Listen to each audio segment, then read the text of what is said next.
ஏக இறைவனின் சாந்தியும் சமாதானமும் நம் அனைவரும் மீது நின்று நிலவட்டுமாக என்ற பிரார்த்தனையோடு நான் உங்கள் சமூக நலன் அதிரி அப்துல் ஜப்பார் துல்கர்னை அதிர நிழலுக்காக கடந்த 4-5 நாட்கள் முன்பு ஒரு நேரலை கொடுத்திருந்தோம். அந்த நேரலை எதற்காக வேண்டி என்றால், வக்கீல் வழக்கறிஞர் முனாஃப் மற்றும் இந்த ஒரு சகோதரர் கொடுக்கல் வாங்கல் சம்பந்தமாக ஒரு நேரலை அவங்க மறியல் பண்ணாங்க. இப்போ அது சுமூகமாக தீர்க்கப்பட்டு அது செட்டில்மெண்ட்டாக இருக்கிறது. வாங்க அவங்கள்ட்ட நேரடியாக கேட்போம். சொல்லுங்கள் தம்பி, உங்கள் பேரை சொல்லிக்கங்க. இந்த தம்பி தான் நேரலையில் பேசினார். நான் தான் பேசினேன். இப்போ நாங்கள் சுகமாக பேசி ஒரு முடிவுக்கு வந்திருக்கோம். எங்களுக்கு அதில் பணப்பூர்ண திருப்தியாக இருக்குது. இதோட நாங்கள் எந்த ஒரு இதுவும் நாங்கள் வச்சுக்கிற மாட்டோங்கிறத நான் சொல்லிக்கிறேன். யாரும் நிர்பந்தப்படுத்தி தான் நீங்கள் இந்த இது? இல்லை. சரி, ஏன் அசலம் அவர்கள் தனிப்பட்ட முறையில் நீங்கள் தாக்குதல் பண்ணி நீங்கள் பேசுனீங்க?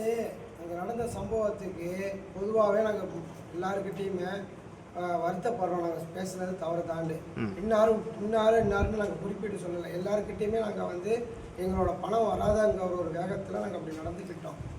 அதான் நடந்த உண்மை. தம்பி, நம்ம அதிரநிலை பற்றி உங்களுக்கு தெரியும். அந்த சகோதரர் வக்கீல் முனாஃப் அவர்களை அடித்தது உண்மை தானே?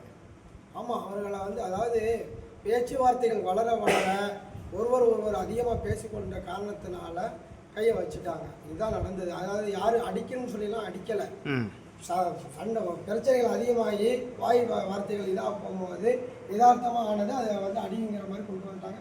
ஆனால் அடிக்கணும்னு சொல்லிலாம் யாரும் அடிக்கலை. இல்லை, அடிங்கிற மாதிரி கொண்டு வந்துட்டாங்களா? அடித்தது உண்மை தானே? அடித்ததுன்னா அடிக்கணும்னு சொல்லி அடிக்கலை, யதார்த்தமாக பண்ணது தான். அடித்தது உண்மை தான். அதே போல் அந்த பாலியல் சீண்டல் அது நடந்துச்சுன்னு சகோதரி சொல்லியிருந்தாங்க. அது எதுவும் உங்களுக்கு எதுவும் நடந்தது? பொய். சரி தம்பி, இப்போ இது மேற்கொண்டு இந்த பணத்துக்கு நீங்கள் சுமூகமாக தீர்க்கப்பட்டு இனிமேல் பொது வழியில் பேச மாட்டீங்க? நாங்கள் இனி பொது வழியில் பேச போகிறது கிடையாது. சரி,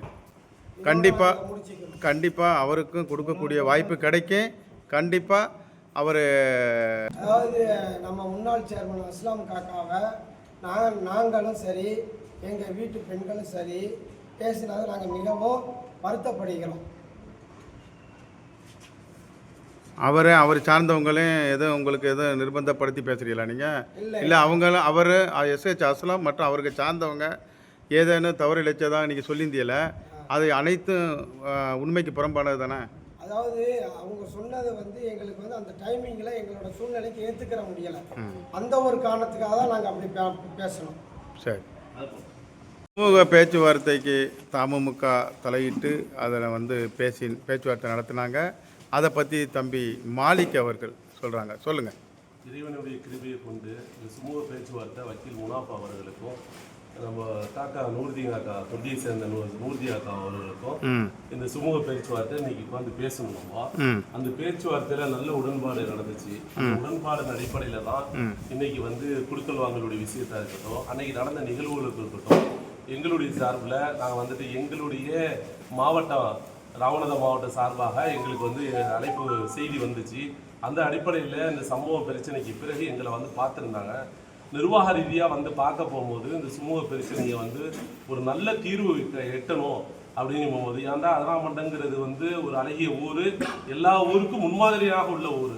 யாரும் இந்த மாதிரியான நிகழ்வுகள் நடக்காத ஒரு சூழ்நிலையில தான் இந்த ஒரு சம்பவம் ஏதோ ஒரு பக்கம் நடந்துருச்சு. அந்த அடிப்படையில் தமிழ்நாடு முஸ்லீம் முன்னேற்ற கழகம் சார்பாக இந்த சமூக பிரச்சனையை ஏற்படுத்துவதற்காக காலையில் ஒரு 11 மணிக்கு இந்த கூட்டத்தை ஏற்படுத்துகிறோம். அந்த அடிப்படையில் தான் அன்றைக்கி நடந்துச்சு. இறைவனுக்கு புகழ் அடைப்போம்.